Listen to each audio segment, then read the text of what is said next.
श्री स्वामी समर्थ. नमस्कार. तुम्हा सर्वांचं खूप खूप स्वागत आहे. स्वामी तुमच्या सर्व इच्छा पूर्ण करोत. तर 19 सप्टेंबर या दिवशी गणपती बाप्पा आपल्या घरी येणार आहे. घराघरात साफसफाईला सुरुवात झालेली असेल, डेकोरेशनचे सामान आणण्याची लगबग घरात सुरू झालेली असेल. तर आज मी आपल्याला गणपती आणायला जाताना काय करावे, गणपती आणल्यावर काय करा म्हणजे घरात आणल्यावर काय करावे, मूर्ती नक्की कशी असावी, त्याची शास्त्रोक्त माहिती तुमच्यासाठी घेऊन आलेली आहे. तर गणपती आणायला घरातील मेन पुरुष जातो. काही घरात बायका जातात, काही घरात मुली गणपती आणायला जातात. कुणीही गणपती बाप्पा आणला तरी चालतो. असे काही नाही की गणपती पुरुषांनीच घेतला पाहिजे, तर कोणीही गणपती आणला तरी चालतो. मात्र जर पुरुष गणपती आणत असाल तर डोक्यावर टोपी घालायला विसरू नका. म्हणजे रिकाम्या डोक्याने कधीही गणपती बाप्पा आपल्या घरी आणू नये. पांढरी टोपी घातली तरी चालेल किंवा हल्ली केशरी रंगाच्या गणपती बाप्पा लिहिलेल्या टोप्या बाजारात मिळतात, त्याही डोक्यावर घातल्या तरी चालेल. गणपती आणायला जाताना चामड्याचे बेल्ट, चामड्याची चप्पल पायामध्ये नेसावी. जी व्यक्ती गणपती हातात घेणार आहे त्याच्या पायात चप्पल मुळीच नसावी. तुम्ही जाताना घालू शकता, पण गणपती हातात घेतल्यावर चप्पल पायात घालायची नाही. एक दिवस गणपती बाप्पांसाठी त्रास सहन करावा. सोबत जाताना आपल्या गणपती बाप्पांना पुरेल इतके ताम्हण किंवा ताट बरोबर न्यायचे असते. रंगीत अक्षदा बरोबर असाव्यात, पांढऱ्या अक्षदा नेऊ नये. त्याचप्रमाणे घंटी, साखर, विड्याचे पान, सुपारी, थोडीशी दक्षिणा जाताना बरोबर घेऊन जावी. इतके सामान बरोबर घेऊन जायचे. दुकानात गेल्यावर गणपतीचा चेहरा तुमच्याकडे करायचा आहे. गणपती बाप्पा थोडा दुकानाच्या बाहेर घ्यायचा आहे. नंतर गणपतीला हळदी कुंकू लावायचे. कोरडेच हळदी कुंकू लावावे. गणपती बाप्पाचा जय जयकार करावा व गणपती बाप्पाचा चेहरा नवीन कापड घेऊन झाकायचा आहे. खूप जण गणपती बाप्पाचे डोळे बांधतात, ते चुकीचे आहे. गणपतीला पूर्ण झाकून गणपती बाप्पाला आपल्या घरी आणायचे आहे. प्राणप्रतिष्ठापना होईपर्यंत गणपतीची मूर्ती ही केवळ मूर्तीच असते. त्यामुळे त्याच्यामध्ये नकारात्मकता शिरणे, नजर लागणे या गोष्टी होऊ शकतात. म्हणून गणपती बाप्पांना झाकून आणायचे असते. गणपती बाप्पांचे डोळे चुकूनही बांधू नये. गणपतीचे तोंड समोर व पाठ आपल्याकडे असे ताटात किंवा तामणात ठेवून गणपती बाप्पांना घरी आणावा. गणपती बाप्पा घरी आणण्या अगोदर स्त्रियांनी पूर्वतयारी करायची असते. कोमट पाण्याचा तांब्या भरून ठेवायचा. ओवाळणीचे ताट तयार करावे. गणपती आपल्या दारात आल्यावर गणपती बाप्पांचा जय जयकार करत गणपती बाप्पांच्या तोंडावरचे झाकण काढावे. जो कोणी गणपती बाप्पांना घेऊन आलेला असेल त्या व्यक्तीचे घरातील स्त्रीने कोमट पाण्याने पाय धुवावेत. त्या व्यक्तीच्या डोळ्याला पाणी लावावे. त्याच्या कपाळावर गंध लावावा व मग गणपती बाप्पांना हळदी कुंकू व्हावे. गणपती बाप्पांच्या डोक्यावर अक्षता टाकाव्यात व गणपती बाप्पांना ओवाळावे. मग गणपती बाप्पांचा जय जयकार करत त्यांना घरात घ्यायचे असते. काही जण मूर्ती आदल्या दिवशी घरात आणतात, काही हरकत नाही. मूर्ती आदल्या दिवशी आणली तरी पण चालते, पण ह्याच पद्धतीने मूर्ती घरी आणावी. मूर्तीला देवघरापाशी आसन द्यावे, म्हणजे चौरंग किंवा पाट द्यावा व त्यावर पुन्हा झाकून गणपती बाप्पांना ठेवावे. उघडा गणपती बाप्पा कधीच ठेवू नये. गणपती झाकूनच ठेवावा. बऱ्याच जणांना प्रश्न पडलेला असतो की गणपतीची मूर्ती कशी असावी व कशी नसावी. सगळ्यात पहिल्यांदा कशी नसावी ते मी सांगते. युद्ध करणारा गणपती कधीही आणू नये. नाचणारा गणपती कधीही आणू नये. उभी मूर्ती कधीही आणू नये. वर्षभर आपल्यावर संकटे येत राहतात, त्यांना तोंड देणे मुश्किल म्हणजे आपल्याला होऊन जाते असे म्हटले जाते. या गोष्टी शास्त्रात लिहिलेल्या आहेत. आपल्याला ज्या पद्धतीने मूर्ती आणावयाची असेल त्याप्रमाणे आपण आणू शकता. शंकर पार्वतीने मांडीवर घेतलेला गणपती कधीच आणायचा नाही. कृष्णरूपी मूर्ती कधीच नसावी. विठोबारूपी मूर्ती कधीच नसावी. कारण आपल्याला फक्त गणपती बाप्पांचे विसर्जन करायचे असते. शंकराच्या मूर्तीची पूजा कधीही घरात करू नये. लिंग स्वरूपाची पूजा करावी. त्यामुळे शंकर पार्वतीसोबत गणपतीची मूर्ती नसावी. विठोबारूपी मूर्ती नसावी. गणपतीचे विसर्जन करायचे आहे. चुकूनही आपल्याला विठोबाचे, कृष्णाचे, शंकर पार्वतीचे विसर्जन करायचे नसते.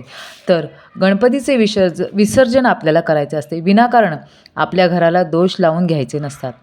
साधासुधा लालबागचा राजा, मांडी घालून बसलेला, निवांत बसलेला, सिंहासनावर बसलेला गणपती बाप्पा किंवा दगडूशेठचा गणपती बाप्पा आपल्या घरी आणायचा आहे. झोपलेली मूर्ती कधी आणायची नाही. लालबागचा राजा, दगडूशेठ, सिंहासनावर बसलेली मूर्ती, कमळावर बसलेला, जितका निवांत बसलेला प्रसन्न गणपती बाप्पा तुम्हाला आणता येईल तितका प्रसन्न गणपती बाप्पा आपण घरी आणायचा आहे. गणपतीच्या अंगावरचे वस्त्र जे मूर्तीतच असते, म्हणजे जी मूर्तीलाच रंग दिलेला असतो, ते पिवळे, जांभळे, लाल, गुलाबी किंवा आपण जे गणपती बाप्पांना वस्त्र घालणार असतो ती या रंगाचीच असावे. काळे किंवा गडद निळे असे वस्त्र नसावे. गणपती केवढा असावा, तर गणपतीची मूर्ती साधारण 1 फुटाची, जी आपल्याला सहज उचलता येईल व सहज विसर्जन करता येईल व सहज बसवता येईल अशा असाव्यात. फार मोठ्या मूर्त्या ह्या मंडळात असतात. गणपतीची अवहेलना होणार नाही याची काळजी घ्यायची. गणपतीची मूर्ती कितीही मोठी आहे यापेक्षा आपण तिची किती सुंदर सेवा करतो ह्यावर लक्ष द्यावे. PUPचा गणपती चुकूनही बसवायचा नाही. शाडू मातीची गणपती बाप्पांची मूर्ती तुम्ही बसवायची आहे, पण त्यातूनही प्रत्येकाने आपली मूर्ती कशाची असावी हे स्वतः ठरवावे. प्लॅस्टर ऑफ पॅरिसच्या गणपतीचे विसर्जन नीट होत नाही. ती मूर्ती पूर्णपणे पाण्यात विरघळत नाही व त्याचे दोष आपल्या घरातल्यांना लागतात. म्हणून आधी मूर्ती म्हणजे साधी मूर्ती असली तरी चालेल. प्लॅस्टर ऑफ पॅरिसच्या मूर्त्या दिसायला खूप सुंदर असतात, पण त्यांचे विसर्जन नीट होत नाही. आता घरामध्ये विसर्जन म्हणजे आत्ता घरामध्ये विसर्जन केले तरी चालते. एक बॅलर म्हणजे भरावा, स्वच्छ पाणी त्याच्यामध्ये भरले तरी चालते. मोठी बादली भरावी, त्यात स्वच्छ पाणी घ्या व त्यात गणपती बाप्पांचे विसर्जन करावे व ते पाणी तुम्ही झाडाला घालू शकता. गणपतीचे विसर्जन नेहमी पाण्यातच करावे. बाकी कोणत्याही ठिकाणी गणपतीचे विसर्जन करू नये. गणपतीची स्थापना करण्यासाठी ईशान्य दिशा व गणपतीचे तोंड पश्चिमेला हवे. ही सगळ्यात उत्तम अशी दिशा मानली जाते. तोंड पश्चिमेलाच असावे. हे जमत नसेल तर दक्षिण दिशा सोडून कोणत्याही दिशेला गणपती बाप्पा बसू शकता. फक्त गणपती बाप्पाचे मुख दक्षिण दिशेला असावे. गणपतीची पाठ ही भिंतीकडेच असावी असे म्हटले जाते. गणपतीच्या नेहमी मुखाचे दर्शन घ्यायचे असते, पाठीचे दर्शन घेऊ नये. गणपती नेहमी डाव्या सोंडेचाच म्हणजे वाममुखी असावा. उजव्या सोंडेच्या गणपतीचे सोवळे नियम पाळावे लागतात. ते नेहमी तुम्हाला मंदिरामध्येच बघायला मिळतात. तर मंदिरातच असे उजव्या सोंडेचे गणपती हे मंदिरातच असावे. डाव्या साईडला सोंड असलेला गणपती बाप्पा आपल्याला हातात मोदक घेतलेला गणपती बाप्पा आपल्या घरी आणायचा आहे. गणपती बाप्पांच्या जवळ उंदीर मामा असावे. अशा प्रकारे व्यवस्थित बघून हसरा गणपती बाप्पा तुम्हाला घरी आणायचा आहे. गरुडावर बसलेला, सिंहावर बसलेला, बैलावर बसलेला, मोरावर बसलेला गणपती बाप्पा आणायचा नाही. प्राणप्रतिष्ठापना केल्याशिवाय गणपती बाप्पा बसवू नये. गणपती बाप्पांची प्राणप्रतिष्ठापना कशी करायची याचा व्हिडिओ मी लवकरच तुमच्यासाठी आणणार आहे. गणपतीची प्राणप्रतिष्ठापना केल्याशिवाय गणपतीची सेवा केल्याचे फळ आपल्याला मिळत नाही. जेवढी आरामात बसलेली मूर्ती तुम्ही आणाल तेवढी तुमची पिढी आरामात असेल असे म्हटले जाते. गणपती घरात असेपर्यंत शुद्धता पाळावी. गणपती बसलेला असेल तिथे एक जण झोपलेच पाहिजे. गणपती बाप्पाला एकटे सोडून झोपू नये. दिवा हा अखंड तेवत असलेला असावा, म्हणजे नेहमी दिवा हा चालूच ठेवावा. गणपती बाप्पाला घरात ठेवून कुलूप लावून बाहेर जाऊ नये. समजा आपण घरी घेऊन येताना गणपतीची मूर्ती भंग पावलेली असेल तर घाबरून जाऊ नये. दही भाताचा नैवेद्य दाखवून त्या गणपतीचे विसर्जन करावे व त्यानंतर नवीन गणपती बाप्पा पुन्हा आपण घरी आणू शकतो. गणपती आणल्यावर घरात कुणाचा मृत्यू झाल्यास शेजाऱ्यांकडून त्याचे विसर्जन विधिवत करावे. घाईघाईने स्वतःहूनच विसर्जन करू नये. गणपती घरात असताना वादविवाद करू नये, मद्यपान करू नये, नॉनव्हेज खाऊ नये, व्यसन हे पूर्णपणे टाळावे. गणपतीच्या समोर लावलेला दिवा जो आहे त्याची काळजी नेहमी घ्यायची असते. मांजर किंवा उंदीर यांच्यापासून दिव्याची गणपती बाप्पाची काळजी घ्यायची असते. गणपतीसमोर अखंड दिवा लावावा.